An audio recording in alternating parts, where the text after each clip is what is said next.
How is all the added attention going for you guys? Like I was thinking about this before I was getting set to talk to you today. So I played at Notre Dame back in the early 2000s, and I was there in 2012. I was a fifth year senior. We had been like a 500 football team most of my career. And then my last year in 2012, we ended up going undefeated and playing in the BCS title game. And I just remember every week the noise and the amount of people around campus and everything just kept getting up more and more. What's that been like for you so far this season? It's definitely been, a lot of confidence around here. A lot of people are, sending me things on Instagram, social media wise, and just so many people around, campus and stuff are, excited about it as well. Just us as a team, just focusing on the next game and not really playing into the hype and just getting ready to do the things that we need to do on the field on Saturday. And your head coach, Josh Heupel, was talking last night. You guys are the number one team in the country. The college football playoff rankings came out. You guys in big, bold letters, that power T next to number one. As these things have come up and as more and more attention's been on you guys, what has he said about handling that noise? And did he talk to you guys about number one? Like, what was the reaction to that for you and the team? Yeah, it definitely wasn't no reaction at all. He was just like, man, we have to focus on, one game at a time, one day at a time. And just being focused on what we need to do as a team and what we need to do on Saturday.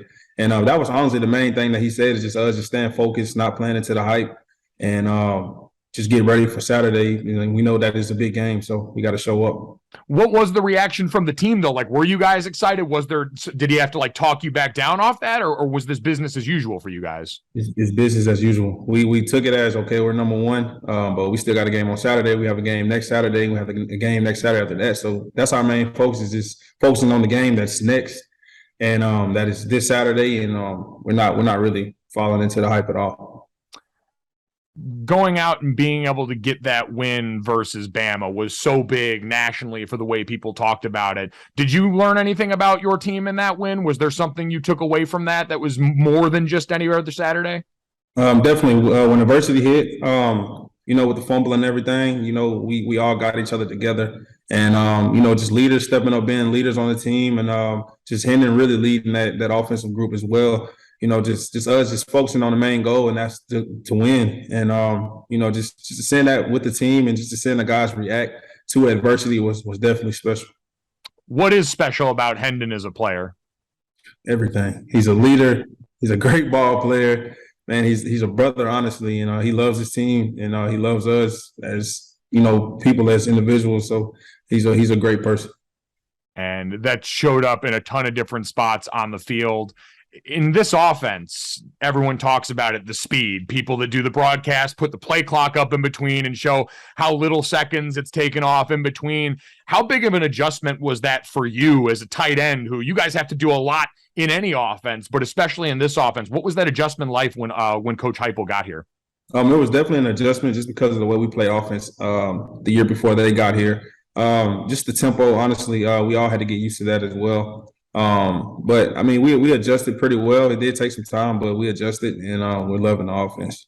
What goes into adjusting to that tempo? Like, what is the off-season training camp? What do you guys do differently in order to be able to go out there and operate at that speed? I wouldn't say we do anything differently. We just, we have to push each other whenever we're running, just to make sure that we are in shape. Just honestly, just staying in shape, getting in shape, and just getting ready for that tempo. In this one now, you're a 6-year senior. You've been around here for a while. You've seen different regimes come through here, like you mentioned, different styles of play. When Coach Heupel got here, what stands out to you as different about him as a coach and maybe why you guys have been so successful? He just lets us be us, man. He's real. He's 100. He's not, sugarcoating anything. He's a great coach. He cares about us and as people, man. And I love that about Coach. And he brings that energy. He loves to compete, and we love that. We feed off of that. So what's been like, for every team, there's different goals going into the season, different things. Like some coaches will come out and say, hey, our goal is to win the national championship, and they'll talk about it. Some coaches are not going to say that. They're not going to let things get too big here. For you guys as a team and for Coach, what were kind of your stated goals going into this season? Well, of course, we want to win the national championship, but the main goal is just playing the next game and just focusing on that next game and, just let everything just, go with it. And whatever comes with it, comes with it. But we're focused on this next game, and that's our main focus. Was there like a point in the offseason leading up to this year? Because again, you've been around a lot of ball. You guys played a lot of good football last year, especially from that Pitt game on. I think people really saw seeds of this team. Was there kind of a point where you looked around at this offseason and thought, oh yeah, we're capable of doing something pretty special? Well, I think we all knew that. It's just all of us just buying in, and leaders just being leaders. All of us just a brotherhood that we created, and just guys trusting each other. We're trusting the coaches, and just like I said, we're trusting each other. So that's the main thing. Just players leading the team, and it's definitely special. It's definitely a culture change around here. Just being able to be us and just be ourselves out there on the field as well. So that's definitely a big thing. When you look ahead to this weekend, you guys have what everyone's looking at as the game of the season. It was, the third Saturday in October felt like the game of the season. Now you got 1 versus 3 in you guys in Georgia. When you look across that sideline, when you watch the tape this week, what do you see from the defending national champions as a team? Those guys are great. I won't knock that at all. Georgia's a great team. They got great coaches. But when we step across the line, it's business, like I said before, and we come in there to win. And it's nothing more, nothing less. We mean business when we step on the field. I think that's definitely shown up for everyone here. I do want to go back. Everyone talks about the Alabama game, and we talked about what you took from that.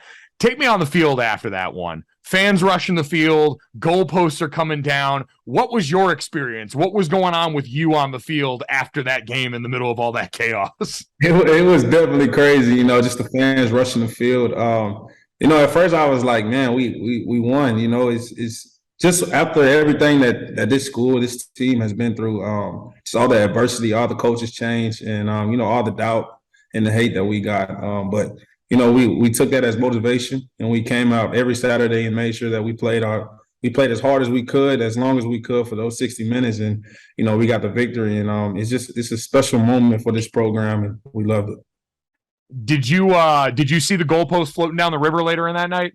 I didn't see it floating. I heard about it, I was like, man, they threw it in the river. But it's definitely something crazy. It was a wild scene and a fun one to watch, man. I'm curious. You mentioned people hitting you up on Instagram, everyone coming your way. You're also in a different time than I lived and most every other college football player lived, because you got the NIL world now in this. Has there been added attention on that front too? Has that been something that you guys have had to balance now? Some of these other asks coming in because people look and say, man, you guys are the big team on the block right now. There's plenty of marketable opportunities for that. There's definitely that. We try to all stay off social media and try to focus on, the goal and what we need to do as a team and what we want to accomplish as a team. There's definitely opportunities out there, but we're just so focused on the next game that we kind of ignore that and just focus on what we need to do. Okay, was that like a decision you guys came together as a team on then? No, I know Coach Hype hit on it a lot. He's just like, man, don't fall into the hype. We have another game to win, and we have another game to go compete against, and that's the main thing that we're focused on.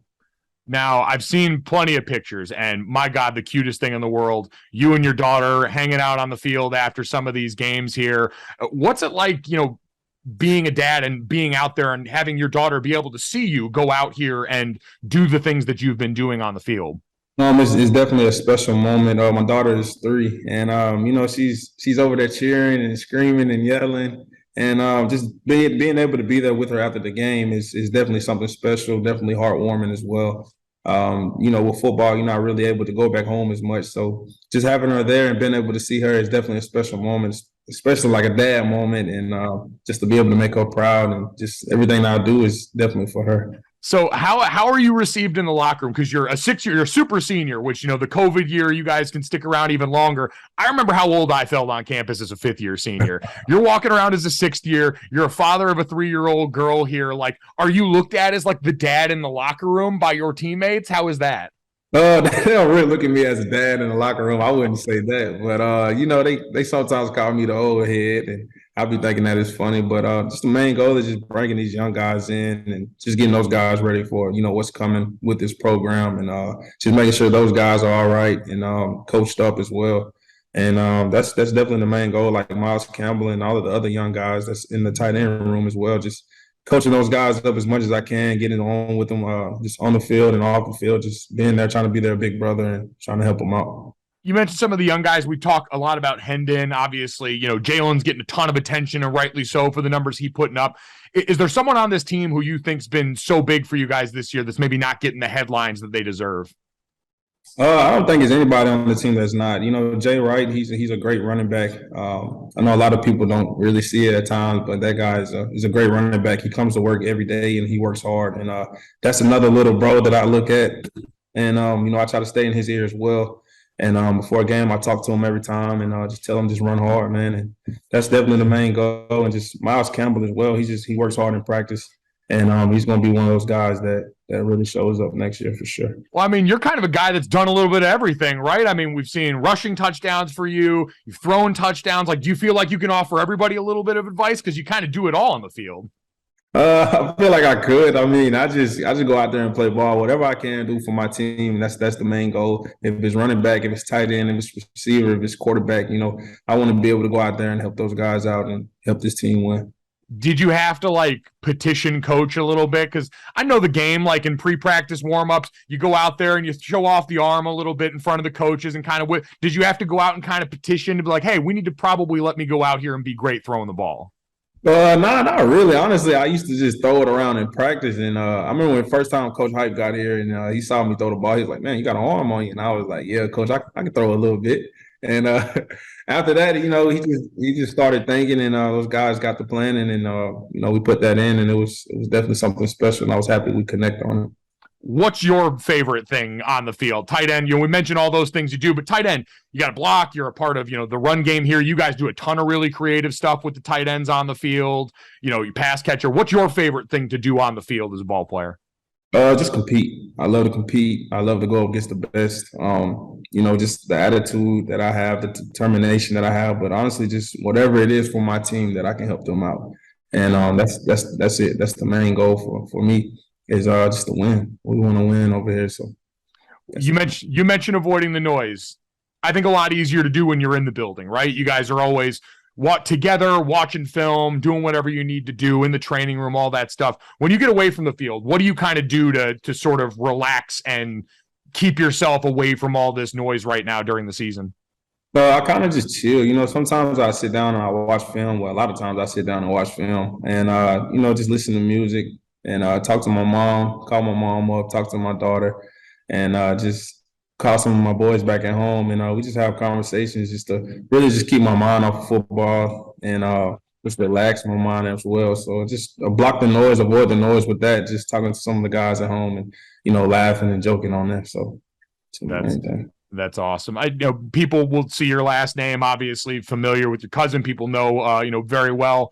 For you, are there tight ends that you watch, next level college that you either admire or try and model your game after that you've really watched and enjoyed? Definitely. A lot of people know Delanie Walker. That's a guy that I really look at. Check as well with him playing fullback. So I watch those guys too. Jakob Johnson, they used to play here. So just watching those guys to watch the way they compete. And just with Delanie Walker, he was like, 6 foot, 6'1". And he was in the league balling. So just watching that dude, man, and watching the way he plays, the aggressiveness that he plays with, the catching and everything like that, just watching him blocking different things is definitely something that's motivated. Of course, my cousin Noah Fant, just watching his game as well, the way he plays hard. He communicates with me on a daily. He tries to anyways. I know he has a busy schedule as well, but just getting the pointers and tips from those guys, and also my cousin George Fant, who plays O-line, just getting the pointers of blocking from those guys really helped my game as well in the blocking game.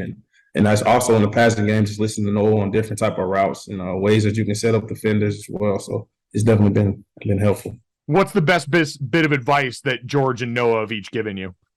Just honestly blocking. Just the way that I, look at things. A lot of times you don't have to go and be as aggressive on a block, but you want to. But just feet, footwork, different type of techniques that I can use with that. That's definitely been very helpful.